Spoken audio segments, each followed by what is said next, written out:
Hello students, learning phase in physics में मैं मीतू सैनी आपका स्वागत करती हूँ। आज हम करने जा रहे हैं new topic that is capacitor. ये बहुत ही इंटरेस्टिंग टॉपिक है। जिस तरह से हमने पहले रेजिस्टेंस पढ़ा था, रेजिस्टर्स पढ़ा था, उस तरह से ये हमारे पास एक न्यू टॉपिक आया है, न्यू कंसेप्ट आया दैट इज़ अ कैपेसिटर, जो आपने पहले नहीं पढ़ा हुआ है। 12th में आपके लिए ये बिल्कुल नया टॉपिक है कैपेसिटर का। अगर आपको मेरी वीडियो समझ में आ जाए, ये लेक्चर समझ में आ जाएगा, वीडियो अच्छी लगे तो मेरी वीडियो को लाइक ज़रूर करें, शेयर करें और चैनल को सब्सक्राइब करें। तो चलो स्टार्ट करते हैं हम। What is a capacitor? तो कैपेसिटर बेसिकली है क्या? कैपेसिटर एक डिवाइस है। जैसे हमने रेजिस्टर पढ़ा, रेजिस्टेंस पढ़ा, तो रेजिस्टर भी एक डिवाइस होता है और रेजिस्टेंस उसकी प्रॉपर्टी होती है। उसी तरह से कैपेसिटर क्या है? कैपेसिटर एक हमारे पास डिवाइस है। कौन सी डिवाइस है? दैट स्टोर्स एनर्जी, जो एनर्जी को स्टोर करती है। तो कैपेसिटर एक ऐसी डिवाइस है जो हमारी एनर्जी को स्टोर करती है। सबसे पहले हमें ज़रूरत क्यों है एनर्जी स्टोर करने की? क्योंकि बहुत सारे अप्लाइंसेस ऐसे होते हैं जिनको स्टार्ट करने के लिए हमें हाई करंट चाहिए। मीन्स कोई भी अप्लायंस है, जैसे फ्रिक्शन है, फ्रिक्शन जो स्टार्टिंग में जब हम किसी चीज़ को स्लाइड करते हैं या पुश करते हैं तो उसको स्टार्ट करना टफ होता है, कि उस स्टार्टिंग में उसकी फ्रिक्शन को ओवरकम करना पड़ता है। जैसे ही एक बार जो हमारा ऑब्जेक्ट है स्टार्ट हो जाएगा, मतलब कोई भी ऑब्जेक्ट मूव करना स्टार्ट कर जाएगा, तो फिर वो स्मूथली वर्क करता है, स्मूथली चलता है। ठीक है, मीन स्टार्टिंग में उसको जो है ग्रेटर फोर्स चाहिए स्टार्ट करने के लिए। उसके बाद वो हमें पता होता है कि इतनी फोर्स से वो इजीली मूव कर रहा है, तो वो इजीली मूव करना स्टार्ट कर देता है। तो सिमिलरली बहुत सारे अप्लाइंसेस, बहुत सारे हमारी डिवाइसेस ऐसी हैं जिनको स्टार्ट करने के लिए हमें हाई करंट चाहिए। ठीक है, तो वो हाई करंट कहाँ से आएगा? एकदम से, जैसे हमें 25, 30, 35 एम्पियर करंट चाहिए किसी चीज़ को स्टार्ट करने के लिए, तो वो हाई करंट हमारा एकदम से हमें कैसे मिलेगा? वो कहाँ से मिलता है? हमें कैपेसिटर से मिलता है, क्योंकि कैपेसिटर का काम क्या है? इसने एनर्जी को स्टोर करके रखना है। तो जैसे ही ये पहले धीरे धीरे एनर्जी स्टोर करता जाता है, चार्ज को स्टोर करता है, फिर एकदम से उसको, अगर जैसे डिवाइस को स्टार्ट करना तो उसको रिलीज़ कर देता है, तो उससे हमारी जो डिवाइस है ईजिली रन करना स्टार्ट करती है। और जब एक बार स्टार्ट हो जाती है उसके बाद ईजिली वो रन करना स्टार्ट कर देती है। आपने देखा होगा फ़ैन जो है, फ़ैन के अंदर हमारे पास एक ऐसे सिलेंडर टाइप का कुछ लगा होता है वाइट से कलर का, तो दैट इज़ अ कैपेसिटर। वो कैपेसिटर क्या करता है? हमारी जो है एनर्जी को स्टोर करके रखता है, इलेक्ट्रिकल एनर्जी को स्टोर करके रखता है। तो जो फ़ैन जब स्टार्ट होता है तो उसको एकदम से करंट देता है ताकि वो रन करना स्टार्ट करते हैं। जैसे मोटर होगी, जो हमारी कूलर की मोटर्स है, तो इन सब में कैपेसिटर्स लगे होते हैं ताकि वो जो हमारी चीज़ें हैं वो स्मूथली रन कर सकें। और एक बार जब स्टार्ट हो जाता है उसके बाद वो, क्योंकि with the help of external agency, वो स्मूथली रन करता जाता है। तो दैट इज़ अ कैपेसिटर। तो कैपेसिटर क्या है? ये एक डिवाइस है जो एनर्जी को स्टोर करता है। तो दिस इज़ अ कैपेसिटर। अब जो कैपेसिटर है वो किसी भी शेप का हो सकता है। कैपेसिटर की शेप के अकॉर्डिंग उसके नाम होते हैं। जैसे अगर सिलेंडर की शेप है तो सिलेंड्रिकल कैपेसिटर है, अगर हमारा प्लेट्स की फॉर्म में है तो पैरेलल प्लेट कैपेसिटर बन जाता है, और अगर स्फेयर की फॉर्म में है तो स्फेरिकल कैपेसिटर। तो this is a capacitor. No, what is capacitance? Capacitance क्या है? कैपेसिटेंस क्या है? It is a property. ये प्रॉपर्टी है कंडक्टर की।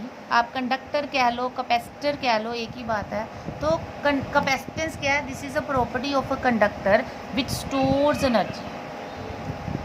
Property of conductor having ability to store, ability to store energy means capacitance क्या है? कि कितनी एबिलिटी है उसकी, कितनी कैपेसिटी है एनर्जी स्टोर करने की या चार्ज स्टोर करने की, दैट इज़ अ कैपेसिटेंस। जैसे रेजिस्टर क्या है? रेजिस्टेंस हमारी एक डिवाइस है जो जो हमारा फ्लो ऑफ करंट को अपोज करती है। और रेजिस्टेंस क्या है? वो प्रॉपर्टी है ओपोजिशन की, कितना अपोज करती है, that is the resistance. Similarly capacitor एक डिवाइस है जो एनर्जी को स्टोर करती है, और कैपेसिटेंस क्या है? ये उसकी प्रॉपर्टी है कि वो कितना स्टोर करती है, कितनी उसकी एबिलिटी है स्टोर करने की, दैट इज़ अ कैपेसिटेंस। अब कैपेसिटेंस बेसिकली है क्या? जैसे ये मेरे पास कोई कंडक्टर है, ठीक है, इसको हमने चार्ज दे दिया, और चार्ज कहाँ होता है? उसके सरफेस के ऊपर डिस्ट्रीब्यूट होना शुरू हो जाता है। ठीक है, आपको पता है जब यहाँ पे हमने चार्ज गिवन है, इसको चार्ज दिया है, तो इसका कुछ ना कुछ पोटेंशियल होगा कि अब मैंने कहीं और से चार्ज लेके आना है, एक और पॉजिटिव चार्ज यहाँ पे इसको देना है। तो क्या होगा, अब ये क्या करेगा, इसके ऊपर फोर्स ऑफ रिपल्शन लगाएगा। जब फोर्स ऑफ रिपल्शन लगाएगा तो मुझे इसको यहाँ पे मैं इजीली नहीं लेके जा पाऊँगी, मुझे वर्क करना पड़ेगा इसको यहाँ से यहाँ लाने में, ठीक है। That work done is the potential, work done per unit this test charge is the potential. Means जैसे जैसे इसके ऊपर चार्ज इंक्रीज़ करता जा रहा है, इसका जो पोटेंशियल है वो भी इंक्रीज़ करता जा रहा है। क्लियर? इसका मतलब जो हमारा चार्ज है that is directly proportional to potential, कि जितना चार्ज हम डिवाइस को देते जाएंगे उसका उतना ही पोटेंशियल जो है रेज होता जाता है। तो जब हम इस प्रोपोर्शनैलिटी को हटाते हैं तो एक कांस्टेंट लगता है, that constant is C is Q is equal to C into V, और सी किसके इक्वल आ जाएगा, Q upon V. This C is known as capacitance, और ये क्या है, कांस्टेंट ऑफ प्रोपोर्शनैलिटी है। इसका मतलब कैपेसिटेंस जो है कांस्टेंट रहती है, that doesn't depend upon Q upon V, Q upon V के ऊपर डिपेंड नहीं करती। This the ratio of Q upon V is constant, इन दोनों की जो रेशियो है वो कांस्टेंट है। It means if Q rises V rises. देखो जब मैं क्यू यहाँ पे देती जा रही हूँ, हमारा जो पोटेंशियल है वो इंक्रीज होता जाएगा। और अगर वी जो है जैसे सपोज करो यहाँ पे देखो v अगर डिक्रीज़ कर रहा है, ठीक है, अगर v यहाँ पे कम होता तो हम चार्ज इजीली यहाँ पे ले आते, क्योंकि इसको फोर्स ऑफ रिपल्शन कम लगती। अगर v ज़्यादा होता तो चार्ज को यहाँ से यहाँ लाने में बड़ा टफ हो जाता है, क्योंकि ये उतनी ही स्ट्रॉन्ग हो फोर्स ऑफ रिपल्शन लगा रहा है। इसका मतलब हमें v कम चाहिए, हमारा जो v है वो डिक्रीज़ होना चाहिए। डिक्रीज़ क्यों होना चाहिए, ताकि मैं ज़्यादा से ज़्यादा चार्ज इसमें स्टोर कर सकूं। इसका मतलब if v decreases capacitance increases, तो v हमारा जो है कम होना चाहिए लार्ज कैपेसिटर के लिए, ठीक है। तो अगर कैपेसिटेंस ज़्यादा चाहिए तो उसका जो पोटेंशियल है वो हमारा कम होना चाहिए। उसको मैं कैसे समझा सकती हूँ, जैसे मेरे पास ये एक पॉजिटिव चार्ज है, ठीक है, यहाँ पे मैंने एक चार्ज और लेके आना है, यहाँ पे मैंने एक चार्ज और लेके आना है। तो अभी एक सिंगल चार्ज है तो इसको कुछ पोटेंशियल है, इसको फोर्स ऑफ रिपल्शन लगेगी, तो ये मैं इसके अगेंस्ट कुछ वर्क डन करूँगी, ठीक है। तो मैंने इसको चार्ज को यहाँ ले आई। जब इसके पास दो चार्ज आ गए, अब इसका पोटेंशियल इंक्रीज़ हो गया। अब मैंने एक चार्ज और लेके आना है, अब ये दोनों इसके ऊपर फोर्स ऑफ रिपल्शन लगाएंगे। पहले सिंगल लगा रहा था, अब जब यहाँ पे दो पॉजिटिव हो गए, ये इसके ऊपर फोर्स ऑफ रिपल्शन डबल होगी। अब मुझे और वर्क डन करना पड़ेगा। फिर जब 3 चार्जेस हो जाएंगे, फिर एक चार्ज और लेके आना, मुझे और वर्क डन करना पड़ेगा। मीन्स जैसे जैसे पोटेंशियल इंक्रीज़ कर रहा है, मेरा वर्क डन इंक्रीज़ कर रहा है। तो वर्क डन इंक्रीज़ कर रहा है, उतना ही टफ हो गया मुझे मेरा यहाँ से यहाँ चार्ज लाना। इट मीन्स अगर पोटेंशियल इंक्रीज़ कर रहा है तो चार्ज स्टोर करने की एबिलिटी जो है डिक्रीज़ कर जाती है, इसलिए C is inversely proportional to V. लेकिन एक्चुअल में जब कैपेसिटर बन जाता है तो वो क्यू अपॉन वी के ऊपर डिपेंड नहीं करता है। फॉर एग्जांपल अगर मेरे पास कोई कैपेसिटर है 1 फैरेड का, तो उसकी 1 फैरेड कैपेसिटी फिक्स्ड है। इसका मतलब अगर आप क्यू इंक्रीज़ करोगे, उसके साथ साथ जो हमारा वी है वो ऑटोमेटिकली जो है इंक्रीज़ कर रहा है। इट मीन्स उसकी जो रेशियो है that would be constant. Capacitance उसकी 1 फैरेड ही रहेगी, वो कभी आप चेंज नहीं कर पाओगे। हाँ, आप क्या कर सकते हो, आर्टिफिशियली उसको चेंज कर सकते हो बाय इंट्रोड्यूसिंग सम मीडियम। तो कैपेसिटेंस बेसिकली जो है क्यू अपॉन वी के ऊपर डिपेंड नहीं करती है। क्यों? जिस तरह से रेजिस्टेंस था, रेजिस्टेंस ओम्स लॉ के अकॉर्डिंग वी अपॉन आई होता है, but it doesn't depend upon V and I. V upon I की जो रेशियो है दैट इज़ कांस्टेंट, वो हमेशा कांस्टेंट रहती है रेजिस्टेंस, ठीक है। ये इसके ऊपर डिपेंड नहीं करता। रेजिस्टेंस किसके इक्वल डिपेंड करता है, rho L upon A. Means dimensions, temperature and nature of the material पे डिपेंड करता है रेजिस्टेंस। सिमिलरली कैपेसिटेंस इसके ऊपर डिपेंड नहीं करती। कैपेसिटेंस डिपेंड करती है उसके बीच में मीडियम कौन सा है, अब मतलब मीडियम के ऊपर डिपेंड करती है, दैट इज़ एप्सिलॉन नॉट। और इसके डायमेंशंस पे डिपेंड करती है, जो आपने कैपेसिटर लिया उसकी डायमेंशंस क्या है उसके ऊपर डिपेंड करेगी। ये इसका रिलेशन हम बाद में बताएंगे कि किस तरह से ये डायमेंशंस और उसके मीडियम के ऊपर डिपेंड करती है। फर्स्ट ऑफ ऑल आपको ये याद रखना है कि जो कैपेसिटेंस है that is equal to Q upon V, but it doesn't depend upon charge and potential. Charge और पोटेंशियल के ऊपर ये डिपेंड नहीं करता। और कैपेसिटेंस की जो यूनिट होती है, SI यूनिट है कैपेसिटेंस की, दैट इज़ फैरेड। और 1 फैरेड किसके इक्वल है, 1 कूलम अपॉन 1 वोल्ट। चार्ज की जो SI यूनिट है दैट इज़ कूलम, और हमारी पोटेंशियल की जो SI यूनिट है दैट इज़ वोल्ट। तो this is known as 1 farad. उसके बाद माइक्रोफैरेड, माइक्रोफैरेड भी हमारी यूनिट्स होती हैं। अब हमने नेक्स्ट है हमारे पास capacitance of a spherical conductor. ये हमारा सिलेबस में नहीं है, बट फिर भी हमें पता होना चाहिए what is the capacitance of a spherical conductor. ये हम करेंगे तभी हमें पता चलेगा कि why parallel plate capacitor is so important. वो इम्पॉर्टेंट क्यों है, अगर हम ये करेंगे तभी पता चलेगा। हमारा जो सिलेबस में है CBSE के वो पैरेलल प्लेट कैपेसिटर ही है, बट स्फेरिकल करने से हमें पता चलेगा कि पैरेलल प्लेट कैपेसिटर की क्या इंपॉर्टेंस है। देखो स्फेरिकल कंडक्टर की कैपेसिटेंस निकालनी है तो हम एक स्फीयर लेंगे। This is a conductor of spherical shape. Let जो Q चार्ज है वो यहाँ पे डिस्ट्रीब्यूटेड है सरफेस के ऊपर, क्योंकि आपको पता कोई भी चार्ज हम इसको देंगे वो सरफेस के ऊपर ही डिस्ट्रीब्यूट रहता है। Let O is the centre of the sphere and R is the radius of the sphere. तो what is the potential of this sphere? Potential किसके इक्वल होता है? Potential is K/Q/R।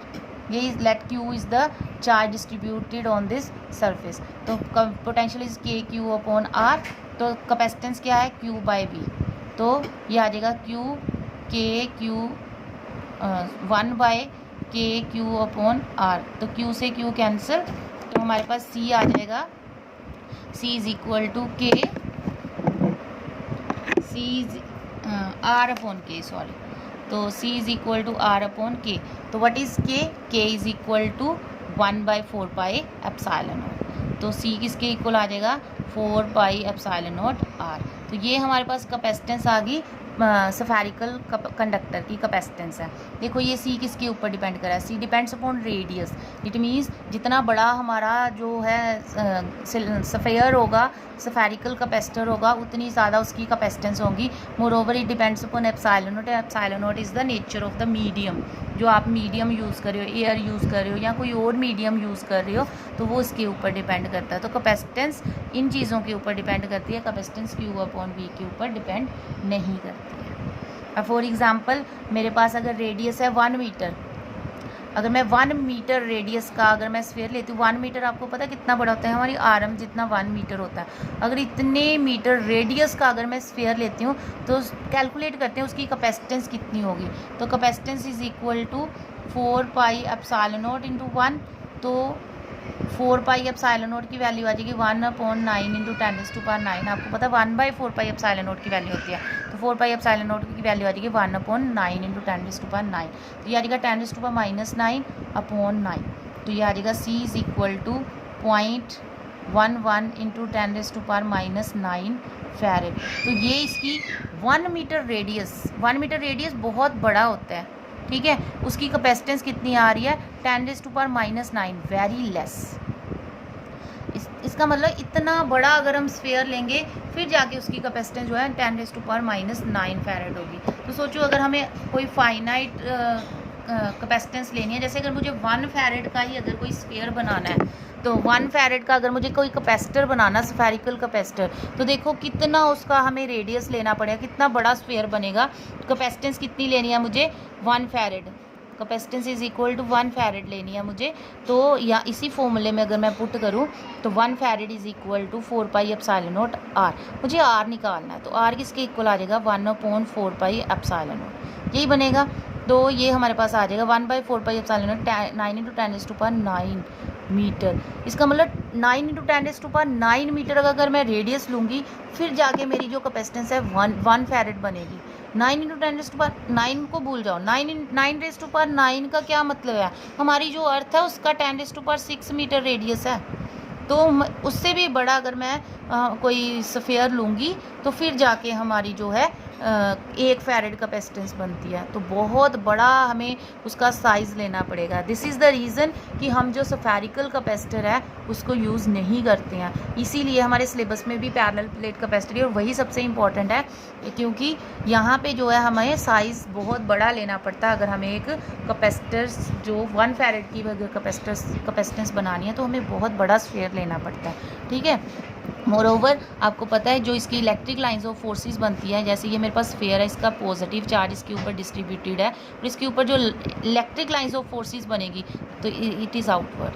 तो इसकी जो एनर्जी है that is also unbounded, means ये ऐसे डिस्ट्रीब्यूटेड बाहर को जा रही है, तो ये अनबाउंडेड है। तो this is also the second reason कि हम स्फेरिकल कैपेसिटर जो है कंसीडर नहीं करते हैं, क्योंकि उसकी जो एनर्जी होती है दैट इज़ अनबाउंडेड, एनर्जी भी अनबाउंडेड है।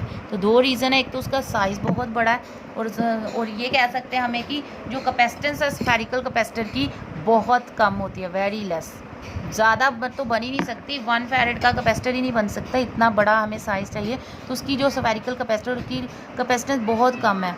तो बहुत कम कैपेसिटेंस का मतलब है मैं थोड़ा सा भी चार्ज दूंगी ना, पोटेंशियल बहुत ज़्यादा रेज कर देगा, तो वो एयर को भी आयनाइज कर देगा, तो कोरोना डिस्चार्ज हो जाता है। ठीक है, तो इसलिए ये जो है हमारा स्फेरिकल कैपेसिटर, इसलिए ये रिजेक्टेड है। नेक्स्ट लेक्चर में मैं आपको बताऊंगी कि पैरेलल प्लेट कैपेसिटर क्या होता है और क्यों वो ज़्यादा इंपॉर्टेंट है, इससे वो ज़्यादा अच्छा है स्फेरिकल कैपेसिटर से। अगर आपको टॉपिक समझ में आ गया तो वीडियो को लाइक ज़रूर करें। Thank you.